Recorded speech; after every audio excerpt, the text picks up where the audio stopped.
Hello everyone, my name is Alyssa Rodriguez, and today I'll be doing my first media report for WGSS 2217, and I'm very excited. So let's get started. The first module we'll be looking at is called The Power of Representation. This is where we'll look at images, meaning, and feminist media analysis. In this module, we watch misrepresentation. In this movie, we saw the perceptions of women in their surroundings and how they're shaped through the narratives that are constantly being portrayed in the media. Girls are being taught that they must act or look a certain way due to specific media messages and ideas conveyed to them. The idea of the perfect woman has been created by men in order to conform women into one stereotype. Women are being told to change characteristics about themselves. They're being told to straighten their hair, lose weight, wear makeup, and want things like plastic surgery. In Media Insider's explanation of Stuart Hall's representation theory, it explained the way that representation is analyzed to looking at how reality is portrayed in media and how it is compared to the real world. The way to overcome the issue of how narratives are being portrayed in media is through being media literate. To be media literate helps you to be able to spot the hidden messages in media. You're able to spot whatever the creator is trying to convey to you and not be tricked into believing what they believe. Now we're going to be looking at Module 2 called Sticky Business. In this module, we looked at Hollywood, sexism, and censorship. This film is not rated, discusses the way that there are tedious guidelines on how a film should be rated. The NC-17 rating ensures that people who are under 17 do not watch the content due to offensive scenes. In this film, they found that the scenes of women receiving sexual pleasure were too obscene, as well as the depiction of sexual assaults. But it is not obscene for there to be scenes of men receiving sexual pleasure. This is where double standards come to play. In Feminist Frequencies, Misogyny Mayhem, How Sexism Works, discusses how false beliefs about gender have been fortified by culture and films. Men have the power and women are expected to be okay with this due to the fact that it is in their best interest. Hollywood has reinforced this idea that male roles are preferred over female roles. This just contributes to the misogyny in Hollywood. And these ideals will only continue to make men the main characters and women the side characters. Now we will be looking at Module 3. This module is called From the Good Old Days to Disney Today. This is where we'll look at Hollywood, sexism, and re-imaging the script. In this module, we looked at Forbidden. This movie calls into question traditional representations, themes, and narratives that are prevalent in films. The main character is called Lulu, and through Lulu's relationship with Bob, we see her defend herself by breaking up the relationship when Bob does not stick up for her to his wife, and she also does not stay with Bob for his status and money. She pursues a career as a columnist. Lulu performs many acts that defy the stereotype that women need men. She puts her mental health first, and she makes her own money to survive. The next film that we watched in this module is Maleficent. It breaks traditional narratives of films by displaying a woman who saves the life of a princess. Usually in films like this, we see the prince save the princess, but not in this film.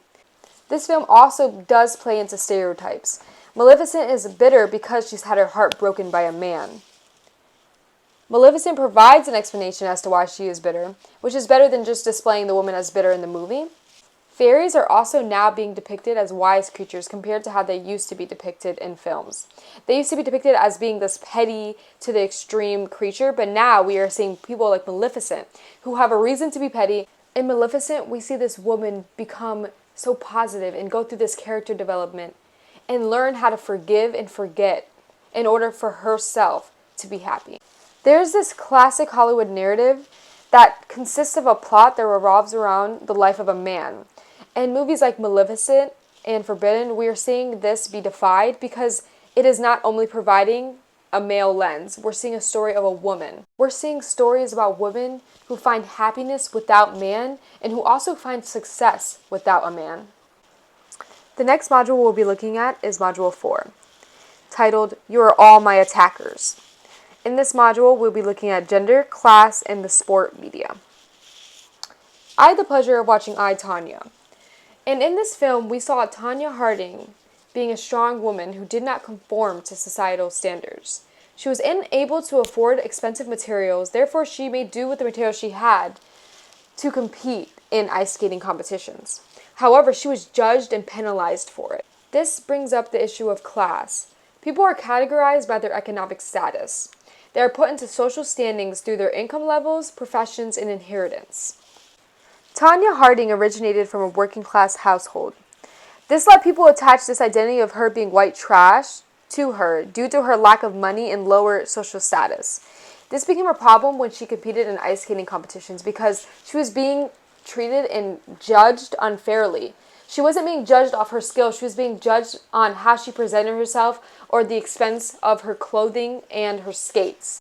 This becomes an issue because not everyone comes from a class where they can afford luxury items. Some people are able to just make do with what they have, which is what Tonya Harding tried to do, and she was penalized for it. The next module we'll be looking at is Module 5, called Documenting History, Latinx Women, Rationalized Racism, and Intersectionality. Intersectionality addresses the issue of how people are discriminated against over a numerous reasons such as race, gender, and class. In this module, we watched Dolores.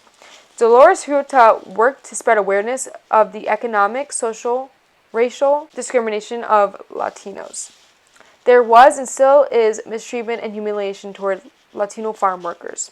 Huerta did not agree with Latinos being treated as being worthless and replaceable in the farm industry. She also fought to remove the requirement that required people to be American citizens in order to receive government assistance. Dolores Huerta was often undermined for her role in fighting for Latinos. She was often referred to as Cesar Chavez's tiny, tough assistant because she was a woman. This module discusses how white people are portrayed as moral and good in mainstream media, while minority individuals are referred to as immoral and inferior. Often there are negative stereotypes shown only for non-white people in media. The next module we'll be looking at is Module 6, titled Beyond the Western. This is where we look at Native American women, sexual violence, and symbolic annihilation. In this module, we looked at the movie Wind River. This movie had 2 white lead characters despite the setting being on a Native American reservation. The cinematography also became serious every time a Native American character was shown. This movie depicted Native Americans as being reserved and judgmental. For example, when the white FBI agent was wearing revealing underwear, it showed a Native American judging her for it. This movie also brings awareness to sexual assaults of Native American women. It shows a story of a Native American girl who was sexually assaulted and left to die while running for her life. Her death was being ignored, and this did not sit right for the 2 main characters. There's a history of European individuals depicting Native Americans as being less than or inferior. The Eurocentric view of Native Americans portrayed them to be vicious and animalistic. There is minimal government involvement and help for Native American people on Native American reservations. The tribal courts are unable to bring non-natives to trial by court. This becomes an issue because Native Americans are being hurt and not receiving any help from the government due to it being on Native American reserves. The last module of this report is called Rethinking the Cowboy Myth, Masculinity, Disability, and Feminist Filmmaking. In this module, we watch The Rider. Brady Blackburn suffers from an accident that leaves the doctor suggesting that he should no longer compete in rodeos. He was informed there would be deadly repercussions in this movie if he continued to compete. Throughout this movie, we witness Brady being told phrases that contributed to toxic masculinity. He was told things like, man up. Essentially, the people around him were telling him to ignore the health risks because he was a man. Brady struggles with the belief that he is not worth as much if he does not compete in the rodeos. He feels like his worth is measured with how much he can physically do. The prefix of disability has negative connotations that contribute to stigmas. It is an umbrella term that can refer to various amounts of conditions. It could be mental, emotional, developmental, or physical conditions.